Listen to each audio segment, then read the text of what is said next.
Doctor Padma Sharma की कहानी अंतिम विदाई आज आपके सामने लेकर आई हूँ। उसका मन आशंका से घिर गया।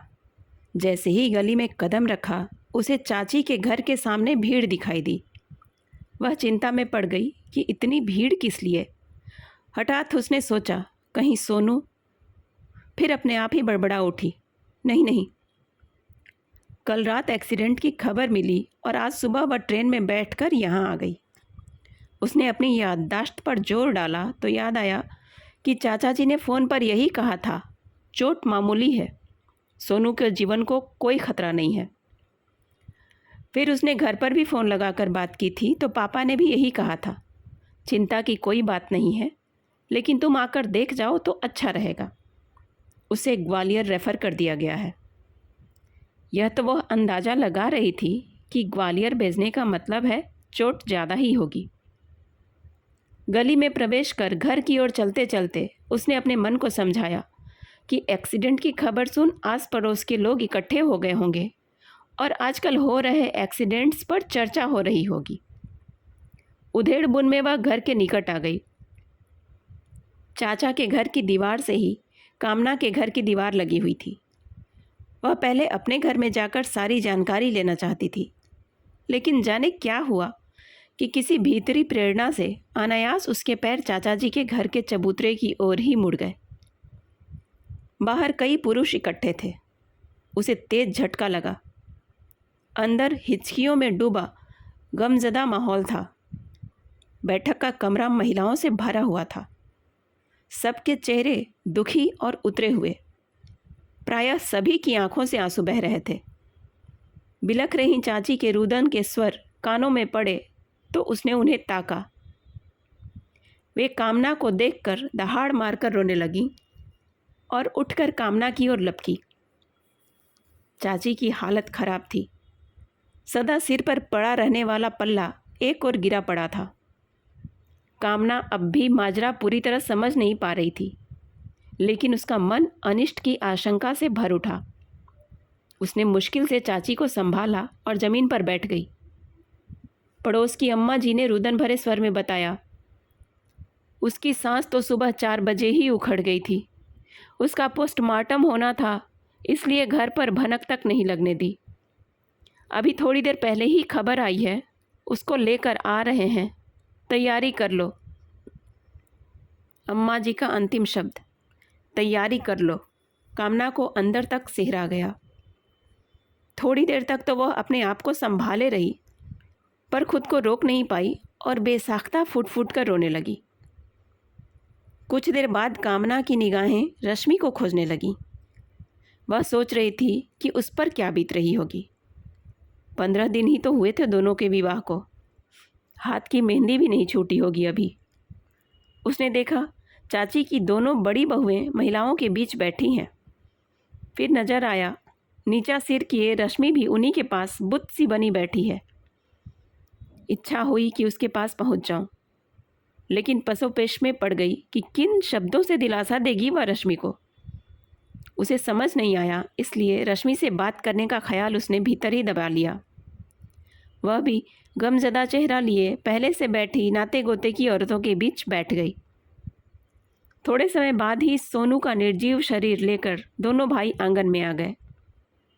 वे दोनों हताश से वहीं बैठ गए।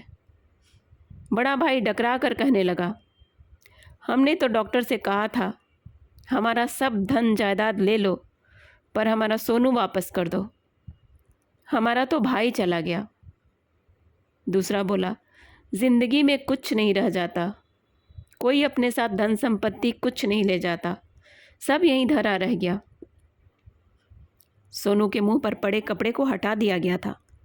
चाची उससे लिपट लिपट कर रो रही थी और विलाप कर रही थी, मेरा लाल तू कहाँ चला गया? तू तो थोड़ी देर बाद आ रहा था, क्या इस हालात में आया है? तू गया तो उसको भी ले जाता, उसे किसके भरोसे छोड़ गया? अरे नाश हो वह मोटर वाले का, मेरे लाल को मार डाला। सोनू की देह पर चाची दहाड़े मारती रो रही थी और कामना सोनू की बातें याद कर रही थी। उसके आते ही वह खातिरदारी के लिए घर सिर पर उठा लेता। चहकते हुए 2 दिन का प्रोग्राम फिक्स कर लेता और जब तक बात नहीं मनवा लेता पैर पकड़े बैठा रहता था। पर आज कितना शांत पड़ा था। उसके शरीर पर से कपड़ा हट गया था। नीचे दिखा कि उसका शरीर पॉलीथीन में लिपटा हुआ था जो खून से लथपथ हो रही थी। फिर भी उसका हंसमुख चेहरा ज्यों का त्यों था। ऐसा लग रहा था अभी बोल उठेगा। सभी लोग रो रहे थे। केवल रश्मि पत्थर की मूरत के समान चुपचाप बैठी थी। उसके चेहरे पर न कोई भाव था और न ही कोई प्रतिक्रिया। शरीर में कोई हलचल भी नहीं थी। वह निर्विकार भाव से सब देख रही थी। लोगों में कानाफूसी होने लगी। अरे इसको तो रुलाओ, नहीं तो पागल हो जाएगी। अरे पत्नी का रोना तो ज़रूरी है, यही तो छाती पीटेगी। उसे बताओ उसका सुहाग चला गया। कुछ महिलाओं ने उसे झिंझोड़ना शुरू कर दिया। कई औरतों की आवाज़ें आने लगीं। तुम्हारा सब कुछ चला गया, तुम रो, देखो सोनू को क्या हो गया। बड़े प्रयास के बाद वह रोई तो नन्हे बच्चे की तरह हिया फाड़कर, किसी काटी जाती बछिया की तरह डकारने लगी। उसकी चीख सुनकर कामना भी संवेग शून्य होती जा रही थी। पहले ऐसा मौका कभी नहीं आया था जब उसने पार्थिव देह को इतने पास से देखा हो, वह भी इतनी असामयिक और विभत्स मौत। कामना ने रश्मि को देखा। उसके मासूम चेहरे पर बिंदी और मांग में सिंदूर था। कितना प्यारा चेहरा लग रहा था। उसे लगा अब ये सब चीज़ें उससे छीन ली जाएंगी। बिना सिंदूर और बिन बिंदी के उसका चेहरा कैसा लगेगा। चाची तो स्वयं विधवाओं की तरह रहने की पक्षधर है। याद है कि यहीं पड़ोस की एक नन्ही लड़की जब खाली हाथ हो गई थी और वह बिंदी लगाए चूड़ी बिछिए पहने घूमती थी तो चाची ने ही सबसे ज़्यादा विरोध किया था। कामना की तंद्रा भंग हुई। चाची विलाप कर रही थी। उन्होंने अपनी बिंदी और चूड़ी उतारकर फेंक दी और कहने लगी, ईश्वर तुम्हें सुहाग ही चाहिए तो मेरा सुहाग ले लो, पर मेरी बहू का सुहाग वापस कर दो। कहते हुए अपना सिर दीवार पर पटकने लगी। वे बीच बीच में बड़बड़ाती जा रही थी, रश्मि आज से तुम हमारी सोनू हो। हम तुम्हें कुछ नहीं होने देंगे, हम तुम्हें कहीं नहीं जाने देंगे। वे कुछ देर रुकती फिर बोलना शुरू कर देती थी। वे कहने लगी, मुझे मालूम होता कि मेरे सोनू की उम्र इतनी कम है तो मैं उसका कभी ब्याह नहीं करती। इसकी ज़िंदगी तो बर्बाद नहीं होती। कामना यह सब सुनकर स्तब्ध थी। उसे लग रहा था कि चाची बहू को ही दोष देंगी कि तू मेरे बेटे को खा गई, लेकिन चाची ने ऐसा कुछ नहीं कहा, बल्कि वे रश्मि के प्रति सहानुभूति दिखा रही थीं। कामना को लग रहा था कि हो सकता है सबके सामने चाची रश्मि को कुछ नहीं कह रही हैं। सोनू चाची का सबसे लाडला बेटा, सबसे छोटा होने के कारण लाड का हकदार भी। इस वजह से रश्मि भी चाची की लाडली बहू है। लेकिन इस स्थिति में हर औरत बहू को ही डाकन बताती, सो कामना को लग रहा था कि बेचारी रश्मि, यह वाक्य चाची ने उस दिन कहा था जिस दिन सोनू के ब्याह के बाद रश्मि ने रसोई में प्रवेश किया था और इतने बड़े परिवार के लिए खिचड़ी बनाई थी। दरअसल रश्मि अल्हड़ थी और अबोध भी, सुंदर ऐसी कि प्लास्टिक की गुड़िया लगे। उसकी सुंदरता देख दूसरी बहुएं जल भुन गई थीं, स्त्री सुलभ ईर्ष्या के कारण। बचपन में माँ मर गई सो माँ के लाड़ की भूखी थी। चाची को देखा तो हुलस कर रो उठी। चाची भी द्रवित हो उठी थीं। फिर दूसरे दिन अपनी अटैची में से निकालकर अपना बचपन का एल्बम के फ़ोटो सबको दिखा रही थी। एक फ़ोटो देख चाची काट सी हो गई। बचपन में रश्मि को किसी ने लड़के के कपड़े पहनाकर फ़ोटो खींचा था। वह फ़ोटो सामने था। कामना ने टहोका तो चाची ने यादों में बुदबुदाते हुए कहा, ऐसी ही तो लगती थी चिम्मी, मेरी चिड़ैया। फिर लंबी सांस खींचकर रश्मि को खींचकर सीने से लगा लिया था उन्होंने। सब चकित थे। जालिम सास के रूप में ललिता पवार को लजा देने वाली चाची में यह परिवर्तन। और सबको याद आ गई थी चिम्मी, चाची की सबसे छोटी बेटी, जो बचपन में ही अकस्मात चल बसी थी। तब से चाची रश्मि में बहू नहीं, संभवतः बेटी देखने लगी थी। सोनू की पार्थिव देह कफन में लपेटकर अंतिम यात्रा पर चल पड़ी। औरतें क्रंदन कर रही थीं। कई घंटे ऐसे ही बीते। घर के पुरुष अंत्येष्टि करके वापस आ गए थे। कामना ने कंधा देने वाले पुरुषों के कंधों पर तेल लगाया, जिससे उनके कंधों से अर्थी का बोझ उतर जाए। रिवाज के अनुसार विवाहित लड़कियां रुकती नहीं हैं। कामना भी जाने लगी तो चाची की याचक निगाहों ने उसके पैर बांध दिए। वे फूट फूट कर रोने लगी और फिर फुसफुसाती हुई बोली, तुम रुक जाओ कामना, तुम्हारी रश्मि से खूब पड़ती है। तुम चली जाओगी तो उसे कौन दिलासा देगा। उन्होंने कामना का हाथ पकड़ लिया। कामना ने कोई उत्तर नहीं दिया। वह चुपचाप खड़ी रही। उसके मनोभाव को ताड़ते हुए उन्होंने कहा, नल पर नहाकर मंदिर के दर्शन कराओ, वापस जाने का रिवाज हो जाएगा। कामना को फिर झटका लगा। चाची जैसी रूढ़िवादी महिला आज इतना आधुनिक कैसे सोच रही हैं। कामना वहीं ठहर गई। चाचा के 3 बेटे हैं, 2 बड़े बेटे हैं और उनकी बहुएं भी हैं। सोनू तीसरा बेटा था। बेटी कोई नहीं थी। बड़े भाई की बेटी कामना को ही इस घर में बेटी का दर्जा मिला हुआ था। पूरे कुटुंब में चाची तेज तर्रार और हठीली मानी जाती थी। वे रीति रिवाजों का बखूबी पालन करती थी। यहाँ तक कि उनके चेहरे से लाज का पल्ला भी नहीं उघड़ता था। जब वे अपनी बात पर अड़ी हो जाती तो चाचा जी भी कुछ नहीं कर पाते थे। उनके कारण ही चाचा और पापा में बंटवारा हो गया था। सभी चाची के लड़ाकू स्वभाव से परिचित थे, जिसकी खबर आसपास के तमाम बिरादरी भाइयों में भी फैल गई थी। फलस्वरूप कोई भी अपनी बेटी उनके घर में देने में झिझकता था। अभी 15 दिन पहले की ही तो बात है। मुश्किल से एक गरीब घर मिला जब सोनू का विवाह हुआ था। दरवाजे पर बहू बेटा लेते समय रश्मि के मायके से आई डलिया में गुना खोजा गया। वह नहीं मिला शायद। रश्मि के घर के लोग शायद वह रखना भूल गए होंगे। तब चाची ने हाय तौबा मचा डाली थी। वे जिद कर रही थी कि गुना के घोल घेरे से बहू का मुंह देखा जाता है। कामना ने उन्हें बड़ी मुश्किल से समझाया, तर्क दिया, पहले हाथ के कंगन से ही बहू का मुंह देखने का रिवाज था, लेकिन उस समय सभी के पास सोने चांदी के कंगन नहीं हुआ करते थे, इसलिए मैदे के बने कंगन का तरीका निकाल लिया होगा। आपके पास तो सोने के कंगन हैं, आप उसी से बहू का मुंह देख लो। मेरी ससुराल में तो आटा मैदा के कंगन की तरफ कोई देखता तक नहीं। वहाँ मेरी भी मुंह दिखाई सोने के कंगन से ही हुई थी। चाची ने अंततः कामना की बात मान ली थी। आज तीसरा दिन था। रश्मि का श्रृंगार उतरना था। पड़ोस की महिलाएं जैसे ही उसकी चूड़ियाँ उतारने लगी, चाची अरावली पर्वत की तरह बीच में आकर खड़ी हो गई और रोते हुए बोली, इसका यह रूप मैं कैसे देख पाऊंगी। इसको देख देख कर और ज़्यादा याद आएगी कि मेरा सोनू नहीं है। इसे ये सब चीज़ें बख्श दो, मैं तुम्हारे आगे हाथ जोड़ती हूँ, कहकर वे गिड़गिड़ाने लगीं। उनके रुदन में इतनी कसक, इतनी वेदना और इतनी तड़प थी कि महिलाओं के हाथ रुक गए। उनमें से एक बोली, तुम ठीक कहती हो कस्तूरी, लेकिन आज के दिन सब बहुएं अपना सुहाग का नया सामान पहनेंगी। इसका भी तो सुहाग का सामान बदल देना चाहिए। रश्मि को भी वे सब सामान नए पहनाए गए। वह फिर से नई नवेली दुल्हन की तरह लग रही थी। चाची उससे लिपटकर रोने लगी। धीरे धीरे समय गुजरता जा रहा था।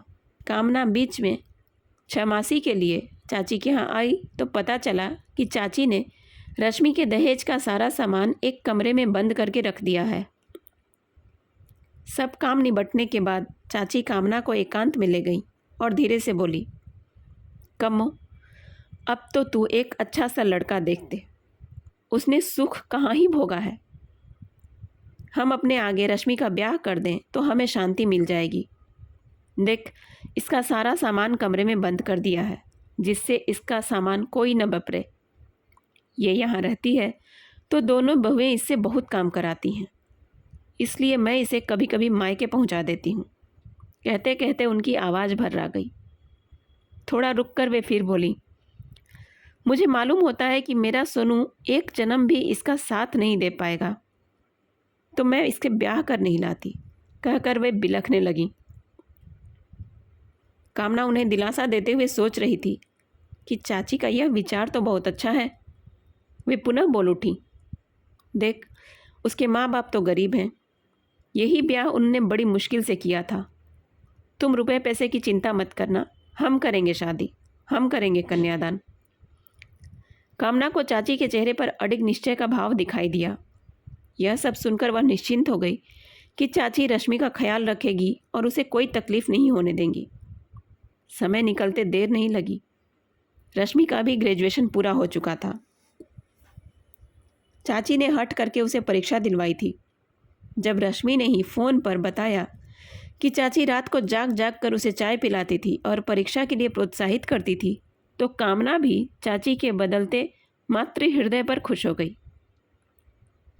सोनू को गुजरे पूरा 1 वर्ष बीत गया था। कामना रश्मि के दुख का भूलकर अपने परिवार में व्यस्त हो गई थी। अचानक चाची का फ़ोन आया। उन्होंने बताया कि रश्मि की शादी तय कर दी है, लड़का बैंक में है, उसकी पत्नी भी एक एक्सीडेंट में चल बसी थी, शादी का मुहूर्त जल्दी का निकला है, इसलिए सब काम तेज़ी में चल रहा है। चाची का कहना था कि कार्ड का इंतज़ार नहीं करना, जल्दी आ जाना। शादी की नियत तिथि आ गई थी। कामना अपने परिवार के साथ वहाँ आई। विशाल पंडाल लगा हुआ था, चारों ओर रोशनी जगमगा रही थी। चाची चमकीली साड़ी पहने सामने से आती दिखाई दी। वे कामना से गले मिली, बोली, आज मैं अपनी जिम्मेदारी पूरी कर रही हूँ। कहते हुए उनकी आंखें नम हो गईं। बारात आई। लड़का सुशील और व्यवहारिक लगा। शादी की सभी रीति परंपराएं चल रही थीं। अचानक एक बहस का मुद्दा पंडितों के बीच चल पड़ा कि लड़की की एक बार भावर पड़ जाती है तो दूसरी बार नहीं पड़ती। कुछ देर तक तो चाची शांत होकर सुनती रही। वे लाज की ओट से सब देख सुन रही थीं। वहाँ कई बुजुर्ग भी थे। उनके सामने चाची ने कभी चेहरा भी नहीं उगाड़ा था, फिर मुंह कैसे खोलती। यह बहस चलते बहुत देर हो गई। लड़के वालों की तरफ का पंडित भी यही कह रहा था, हाँ, शास्त्रों में भी यही नियम है। चाचा शांत मूक दर्शक बने बैठे थे, पर चाची कहाँ शांत रहने वाली थी। वे विनम्र किंतु ऊंची आवाज़ में बोली, फेरे तो पड़ेंगे, फेरे से ही तो पति पत्नी बनेंगे। वचन हरेंगे तभी तो शादी का महत्व समझेंगे। जब लड़के के फेरे हो सकते हैं तो लड़की के फेरे क्यों नहीं हो सकते। उन्होंने कुछ देर तक पल्ले की ओट से सबके चेहरे तके, फिर बोली, मैं ज़्यादा तो नहीं पढ़ी, लेकिन शास्त्र रचे किसने हैं, हम तुमने ही ना। फिर उसमें फेर बदल भी तो कर सकते हैं। चाची का तर्क काटने की हिम्मत वहाँ किसी में नहीं थी। चाची की बात सुनकर कामना खुश हो गई थी। अभी तक वह कुछ बोलने की हिम्मत नहीं जुटा पा रही थी, लेकिन अब चाची की हाँ में हाँ मिलाने लगी। चाची के दोनों बड़े बेटे कामना को एक तरफ ले गए। एक बोला, जो कुछ हो रहा है वो तो ठीक है दीदी, लेकिन मम्मी के पास खर्च करने के लिए इतना रुपया कहाँ से आया। दूसरा बोला, हमें तो चिंता है कि कहीं मम्मी सब कुछ इसी पर ना लौटा दें। कामना भौचक सी उन दोनों के चेहरे तक रही थी। बाहर से खुश लगने वाले ये इंसान कितना निकृष्ट सोच रहे हैं। उस समय उन लोगों को शांत करने के उद्देश्य से वह बोली, सब कार्यक्रम निबट जाने दो, फिर बात करेंगे। रश्मि की विदाई हो चुकी थी। कुछ रिश्तेदारों ने इस शादी का विरोध किया था, फलस्वरूप वे नहीं आए थे। जो आए थे वे भी विदाई के बाद तुरंत चले गए थे। शादी के बाद मंडप उखाड़ने के लिए कथा होनी थी, इसलिए कामना को रोक लिया गया था। लेकिन मुख्य मुद्दा था कि रात्रि में घर की पंचायत होनी थी। बड़े बेटों के मन में जो द्वंद्व चल रहा था उसका फैसला होना था। रात्रि होते ही कमरे में सभी लोग बैठ चुके थे। कामना चाची की ओर मुखातिब हुई और बोली, ये दोनों पूछ रहे हैं कि शादी में जो खर्चा हुआ है इतना पैसा कहाँ से आया। चाचा जी कोई उत्तर देते उससे पहले ही चाची ने आंखें तरेरते हुए कहा, जायदाद में सबको हक मिलना चाहिए। अब तुम लोग अपने अपने रहने का इंतज़ाम कर लो। इस हवेली को बेचकर हमने 4 हिस्से कर लिए हैं। 8 लाख में बिकी है हवेली। तुम्हें 2-2 लाख मिल जाएंगे। 2 लाख हम दोनों डोका डोकरी रखेंगे, उसी में बसर हो जाएगी। सुनते ही उनके पैरों तले ज़मीन खिसक गई। उन्हें लगा कि मम्मी पागल हो गई है। बड़े ने हकलाते हुए पूछा, 2 लाख और कहाँ गए? चाची लंबी सांस खींचकर बोली, सोनू जिंदा होता तो उसको ये हिस्सा मिलता, इसलिए रश्मि की शादी में वो रुपए लगा दिए। सुनते ही दोनों बेटे बहुएं पैर पटकते हुए अंदर चले गए। चाची का विरोध करने की हिम्मत किसी में नहीं थी। चाची आराम से बैठी थीं। उनके चेहरे पर निश्चिंतता के भाव थे। ऐसा लग रहा था उन्होंने रश्मि की विदाई करके सोनू की अंतिम विदाई आज की है। कहानी आपको कैसी लगी कमेंट करके ज़रूर बताइएगा।